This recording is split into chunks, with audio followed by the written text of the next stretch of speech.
मैं गिरिजेश्वर प्रसाद, आप देख रहे हैं फ्रंट पेज। इस बार के लोकसभा चुनाव को कई मायने में खास माना जा रहा है। विपक्षी दल इस चुनाव को लोकतंत्र और संविधान बचाने के लिए आखिरी मौका के रूप में देख रहे हैं। उन्हें आशंका है कि तीसरी बार भी भारतीय जनता पार्टी की सरकार बनी तो देश में तानाशाही आ जाएगी, संविधान को खत्म कर दिया जाएगा, देश में लोकतंत्र नहीं बचेगा, जनता के अधिकार समाप्त कर दिए जाएंगे। तमाम विपक्षी दल इसी तरह की आशंका जाहिर करते हैं। इनमें वामपंथी दल भी शामिल हैं। लोकतंत्र और संविधान को बचाने के लिए सभी विपक्षी दल भारतीय जनता पार्टी को सत्ता में आने से रोकना चाहते हैं।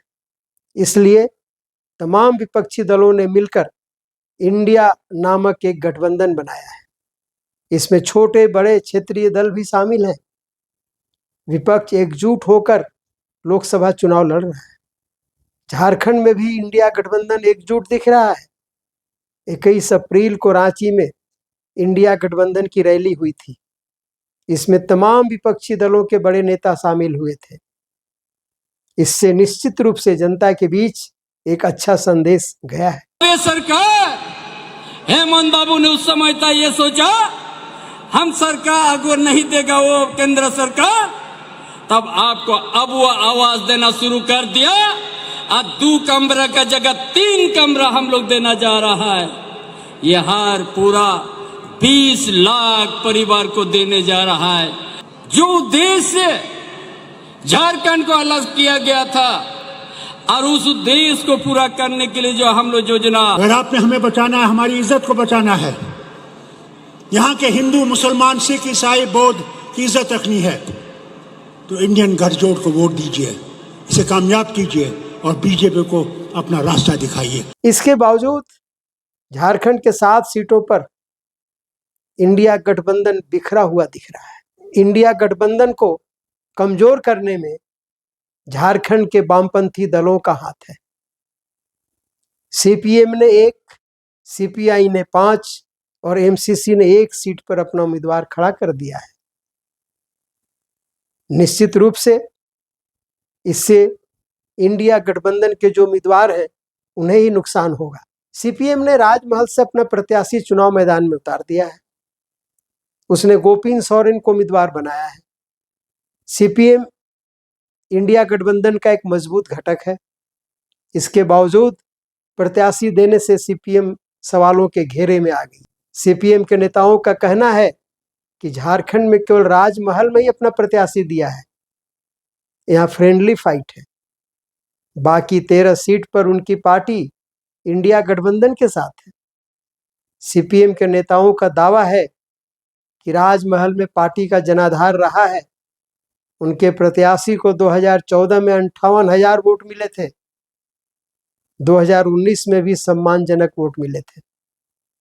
अपने जनाधार को बचाए रखने के लिए उन्होंने प्रत्याशी दिया है। पार्टी के एक पदाधिकारी ने बताया कि पार्टी की राष्ट्रीय मान्यता के लिए वोट प्रतिशत बढ़ाने की जरूरत है, इस कारण भी प्रत्याशी दिया गया है। इधर राजमहल से झारखंड मुक्ति मोर्चा के विजय कुमार हांसदा इंडिया गठबंधन के उम्मीदवार हैं। वे पिछले 2 बार से यहाँ से जीत रहे हैं। इन्हें तमाम विपक्षी दलों का समर्थन है। सीपीआई भी इंडिया गठबंधन का एक घटक है, लेकिन उसने हजारीबाग, पलामू, लोहरदगा, चतरा और दुमका में अपना उम्मीदवार खड़ा कर दिया है। इससे इंडिया गठबंधन मुश्किल में है। वैसे सीपीआई के नेताओं की भी वही दलील है जो सीपीएम का है। उनका जनाधार है, इसलिए वे फ्रेंडली फाइट में है। सीपीआई के नेताओं का भी दावा है कि इन 5 सीट के अलावे बाकी सीट पर उनका दल इंडिया गठबंधन के साथ है। इधर धनबाद संसदीय सीट पर एमसीसी ने अपना उम्मीदवार दे दिया। पार्टी ने जगदीश रावानी को मैदान में उतारा है। वैसे धनबाद संसदीय सीट पर वामपंथियों का दबदबा रहा है। इसी दल के एके राय धनबाद से 3 बार सांसद रह चुके हैं। वे प्रख्यात मजदूर नेता थे। उन्हें मजदूरों का मसीहा कहा जाता है। कहा जाता है कि इंडिया गठबंधन में धनबाद सीट पर वामपंथी दलों ने दावा जताया था, लेकिन धनबाद में भाकपा माले या सीपीएम का मजबूत जनाधार नहीं होने के कारण दावे पर ज्यादा जोर नहीं दिया। धनबाद जिले में एमसीसी का अच्छा जनाधार है। निरसा और सिंदरी में उसके प्रत्याशी जीत हासिल करते रहे हैं। निरसा में काफी दिनों से लाल झंडे का दबदबा रहा है। धनबाद में मजदूरों के बीच कामकाज रहने के कारण भी एमसीसी का जनाधार है। जानकार बताते हैं कि यदि एमसीसी इंडिया गठबंधन के साथ रहती तो धनबाद सीट वामपंथी दलों के खाते में आ सकती थी, क्योंकि यहां से कांग्रेस का उम्मीदवार पिछले 3 बार से असफल साबित हो रहा है। इसलिए धनबाद में कांग्रेस का दावा काफी कमजोर था।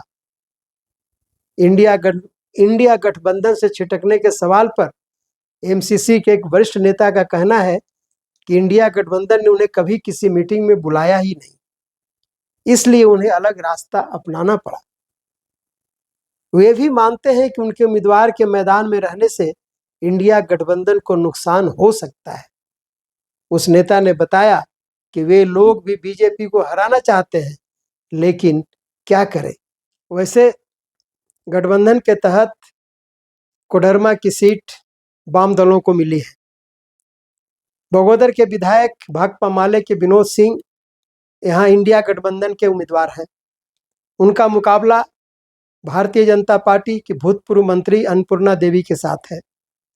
भाकपा माले ने कोडरमा के अलावे बाकी किसी सीट पर अपना उम्मीदवार नहीं दिया है। वह बाकी के 13 लोकसभा क्षेत्रों में पूरी ताकत के साथ इंडिया गठबंधन के साथ खड़ा है। सीपीआई, सीपीएम और एमसीसी का उम्मीदवार मैदान में रहने से इंडिया गठबंधन को मुश्किल हो सकती है, इसमें किसी को संदेह नहीं है। जानकार बताते हैं कि कुछ सीट पर ये भारतीय जनता पार्टी के एनडीए को भी नुकसान पहुंचा सकते हैं। अब देखा जाए आगे क्या होता है। चुनाव परिणाम ही बता सकते हैं कि किसने किसे नुकसान या फायदा पहुंचाया। धन्यवाद, नमस्कार।